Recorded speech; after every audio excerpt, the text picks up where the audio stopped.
জন্মদিনের পার্টিতে অনুপস্থিত তৃণা সাহা, ডিভোর্সের গুঞ্জন উস্কে নীলের জন্মদিনে ইঙ্গিতপূর্ণ পোস্ট অভিনেত্রীর। আপনাদের সবাইকে স্বাগত সিনে গসিপে। বাংলা টেলিভিশনের অত্যন্ত জনপ্রিয় অভিনেতা নীল ভট্টাচার্য, তার জন্মদিন ছিল 8ই জুন সোমবার। ধুমধাম করে জন্মদিনের সেলিব্রেশন হয়েছে। যে গানে হুল্লোড় একেবারে জমজমাট পার্টি। বার্থডে বয় নীলের সঙ্গে ছিলেন তার কাছের বন্ধু বান্ধবেরা এবং প্রিয়জনেরা। জন্মদিনে দেখা গিয়েছে চুটিয়ে মজা করতে, তবে দেখা মিলল না তার স্ত্রী অভিনেত্রী তৃণা সাহার। বরং অভিনেত্রী নন্দিনী দত্তের সঙ্গে জমজমাটি রিল বানালেন অভিনেতা নীল। সেই রিল হলো ভাইরাল। সেখানে আবার লাইকও করেছেন অভিনেত্রী তৃণা সাহা। অথচ অভিনেত্রীর তরফে সোশ্যাল মিডিয়ায় নীলের উদ্দেশ্যে জন্মদিনের শুভেচ্ছা বার্তা মিলল না। তার বদলে এলো ইঙ্গিতপূর্ণ পোস্ট।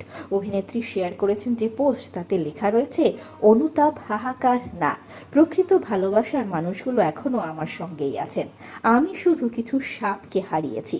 তাহলে এখানে নীলের জন্মদিনে সাপ শব্দটিকে কেন ব্যবহার করেছেন তিনি? বিজ্ঞানী অ্যালবার্ট আইনস্টাইনের ছবির সঙ্গে একটি পোস্ট করেছেন অভিনেত্রী, যেখানে অতীত ভুলে নতুন জীবনের শুরু ইঙ্গিত মিলেছে।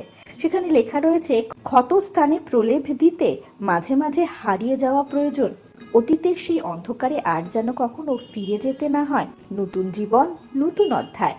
জল্পনা তাহলে কি সত্যিই হলো? নীল আর তৃণার দাম্পত্যে এবার এলো বড়সড় ফাটল। বাংলা টেলিভিশনের অত্যন্ত জনপ্রিয় জুটি নীল আর তৃণা 4 বছর আগে 7 পাকে বাধা পড়েছেন তারা। একটি সময় ছিল যখন সামাজিক মাধ্যমে দুজনকে দেখা যেত একসঙ্গে, হ্যাপিলি ম্যারিড কাপল ছিলেন তারা। হালৌকিকতে অবশ্য তাদের দুজনকে একসঙ্গে দেখা যাচ্ছে না, ভাটা পড়েছে তাদের রসায়নে। যদিও সংশ্লিষ্ট বিষয় নিয়ে মুখ খোলেননি নীল বা তৃণা।